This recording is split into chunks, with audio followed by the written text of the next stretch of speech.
leasing, Carmen Flores s'occupe de vendre ses condos, traduction en français, ses appartements. De ce côté-ci, il y a des unités de 2 chambres à coucher qui sont disponibles pour le louer pour acheter. J'ai un grand penthouse de 1400 pieds carrés aussi disponible. J'ai un tout petit, une chambre à coucher plus un boudoir qui se trouve face au golfe avec une très belle vue. C'est vraiment des unités qui sont très belles, bien orientées, donc j'ai un peu de tout. Carmen nous propose de visiter le condo témoin.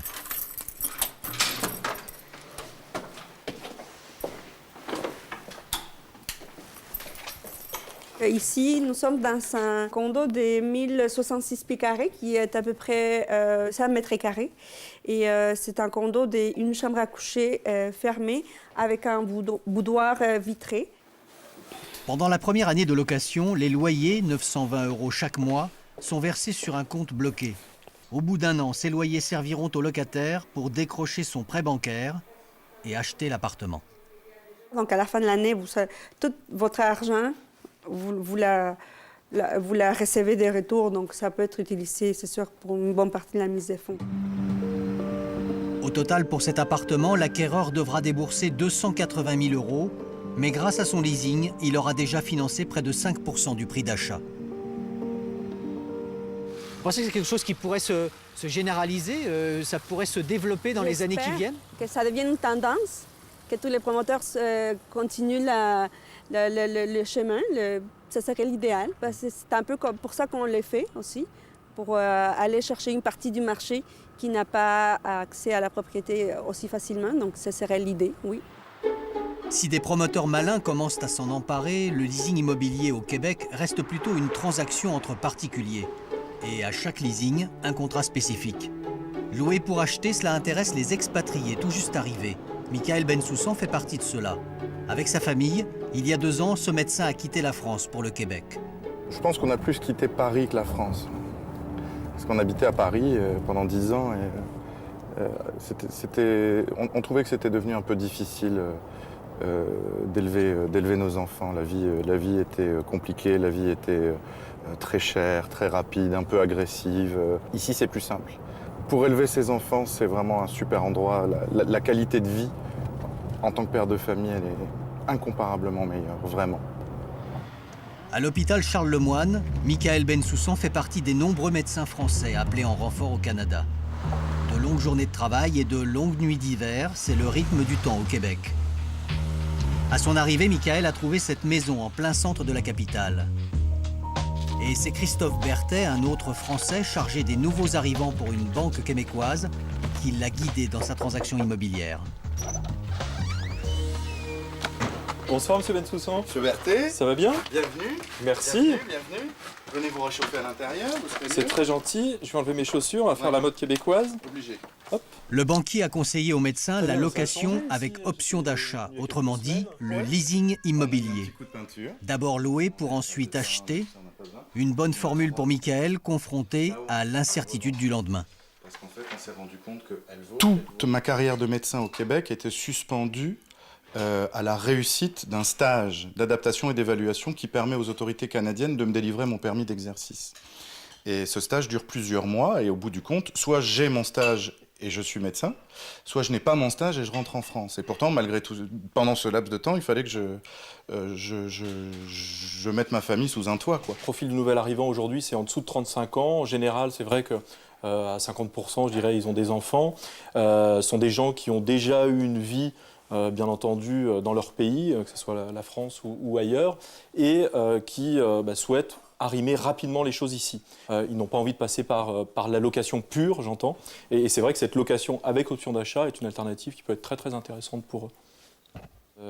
Oui, tu es en train de faire des... La moitié des loyers versés a servi à constituer l'apport de Michael, soit près de 1 000 € par mois pendant 15 mois. Ouais. Au final, 15 000 € indispensables pour décrocher le prêt immobilier pour acheter cette maison. Cette option d'achat n'a été pour moi qu'un facilitateur d'accès à la propriété. Sans ça, j'aurais pas pu acheter. À Paris, j'étais pas propriétaire. Tous mes enfants sont nés à Paris, j'ai 3 enfants. Et à chaque fois que j'avais peut-être une opportunité ou une fenêtre pour acheter quelque chose, ma famille s'agrandissait et j'ai jamais eu les moyens d'être propriétaire à Paris, jamais. Et si, en France, on avait pratiqué la location avec option d'achat, qu'est-ce que vous en auriez pensé? J'aurais été proprio, c'est certain. C'est sûr. Mais que serait-il advenu si Michael avait échoué à son stage de médecin et dû renoncer à acquérir sa maison? Il aurait perdu ses 15 000 € provisionnés pour l'option d'achat. Le leasing immobilier comporte aussi des risques certains. Des risques qui en valent la peine, selon Christophe Berthet, qui continuera d'en informer les nouveaux immigrants au Québec pour faciliter leur accès à la propriété. Une formule qui, selon lui, mériterait de s'exporter. Quand j'ai connu le marché ici et la location avec option d'achat notamment, je me suis demandé pourquoi ça n'existait pas en Europe. Parce que ça répond très clairement à des problématiques aujourd'hui des primo-accédants. Ça leur permet de se constituer pendant qu'ils louent, puisqu'une partie du loyer qu'ils remettent va servir de mise de fonds. Donc ça leur permet de se créer cet apport de départ, qui est souvent une problématique qu'on retrouve en Europe et en France notamment. Donc très clairement, je suis plutôt surpris aujourd'hui qu'on n'ait pas utilisé ça en France. En attendant d'aller aussi loin en matière de leasing, il y a déjà un mode de location dans lequel la France est à la pointe et dont le développement commence à susciter pas mal de jalousie. Dans la région toulousaine, c'est la fin du week-end pour Alexis et sa compagne Amélie. Ce jeune couple a fait des centaines de kilomètres pour assister au mariage d'une de leurs amies. Bon voyage! Derniers adieux avant de reprendre leur voiture.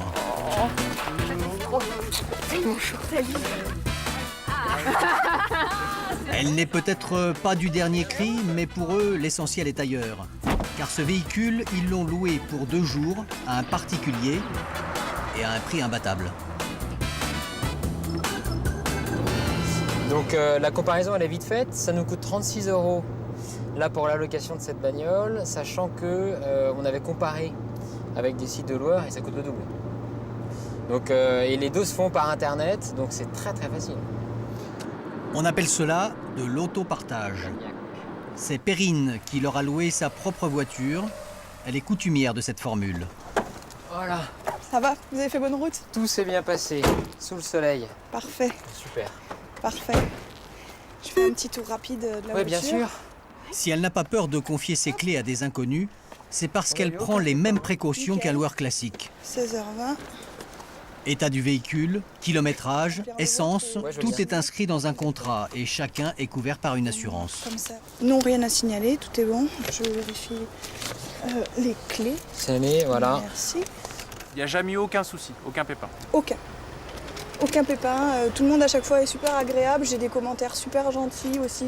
Ouais, c'est comme ça que ça marche, quoi, sur la confiance mutuelle et on se fait confiance. Donc voilà, Contrat signé, véhicule restitué. parfait. Voilà, il n'y a plus qu'à prendre l'avion. Merci encore. Eh bien, bon vol. Merci, au revoir. Le secret de cette rencontre d'intérêt, c'est un site internet qui fait l'interface entre particuliers. Perrine y a inscrit sa voiture il y a 6 mois. Depuis qu'elle a perdu son emploi, elle conduit beaucoup moins, alors elle a trouvé un moyen de rentabiliser son véhicule. Pour le moment, j'en suis à 14 locations depuis le mois de juin. Donc, quand la voiture est louée presque tous les jours dans le mois, ça peut aller jusqu'à 200 €. Pour vous, c'est une somme qui compte? Oui, oui, clairement, oui. Ça fait la différence. À la fin du mois, oui.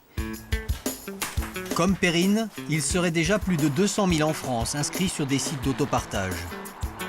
Mais qui est à la manœuvre derrière ce nouveau modèle de location?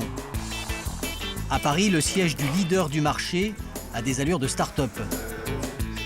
Et à sa tête, c'est un trentenaire diplômé d'HEC qui officie. Sur son site internet, chaque mois, 5000 locations sont réalisées entre particuliers, tout cela avec un minimum de personnel. On va parler le département service client, où on a 5 personnes. Toute la partie marketing et communication, on a 3 personnes. On s'occupe des propriétaires, des locataires ici. On est quand même sur une petite structure.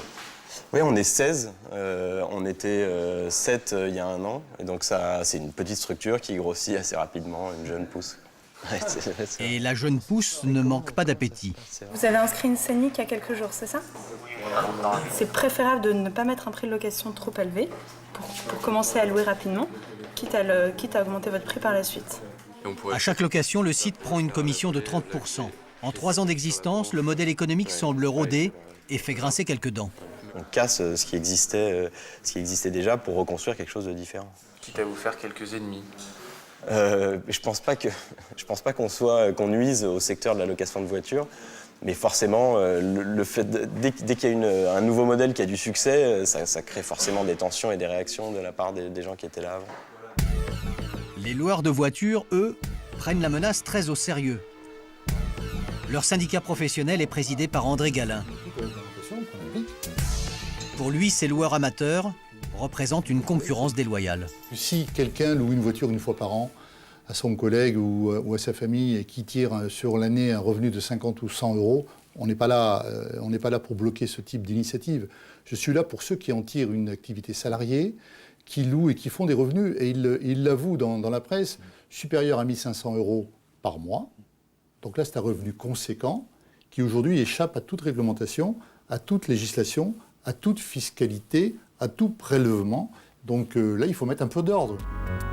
André Galin s'est donc rapproché d'un groupe de parlementaires pour proposer un amendement.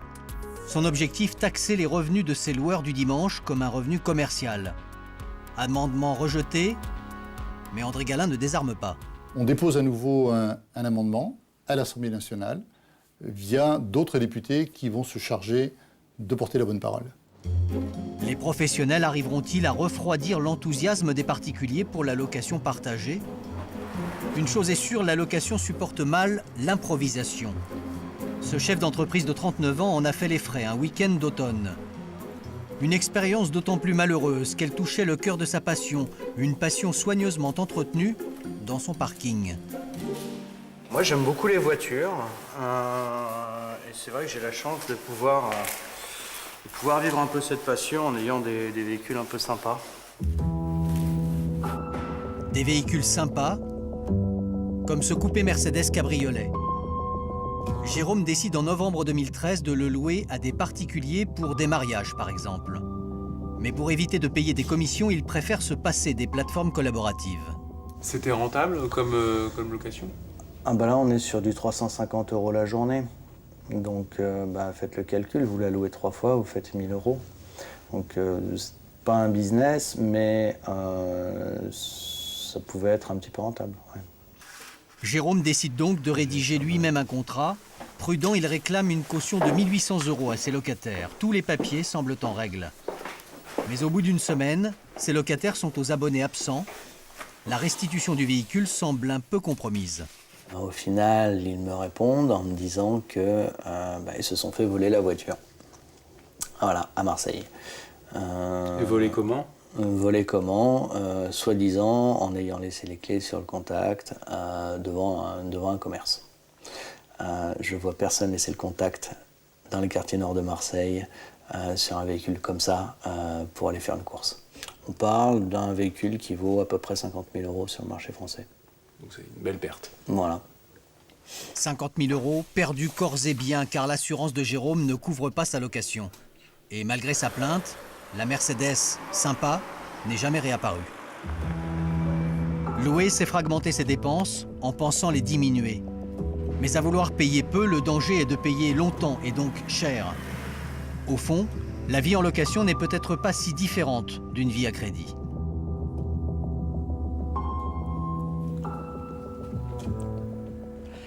Bonsoir Laurent, bonsoir Paul. C'est vous deux qui avez réalisé ce reportage. Paul, dites-moi, vous avez des nouvelles de Jérôme ? C'est lui qui, à la fin du reportage, s'est fait voler son cabriolet après l'avoir loué. Eh bien, je l'ai eu hier au téléphone. Alors, c'est vraiment un malchanceux de la location. Donc, il vient de se faire voler effectivement son cabriolet.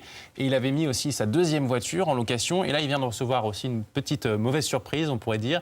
Un PV, en fait, de 350 € pour excès de vitesse, dû à un locataire qui est allé un petit peu trop vite sur la route quand il a loué le véhicule. Il y a des recours ? Alors oui, heureusement, cette fois, il était passé par un site d'autopartage. Donc, dans ce cas-là, tout est prévu. Il a juste envoyé son amende, en fait, au site d'autopartage qui va se charger de récupérer la somme qui est demandée. Et surtout, il n'aura pas à perdre ses points de permis de conduire. Laurent, nous sommes à quelques jours de Noël.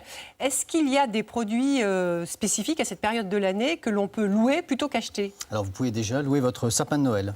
Vous pouvez louer votre sapin en pot. Il est proposé à la location pendant plusieurs jours, le temps de passer les fêtes. Et puis on viendra rechercher votre sapin qui est en location, on le replantera dans la terre et l'année prochaine, il sera reloué à vous ou à quelqu'un d'autre.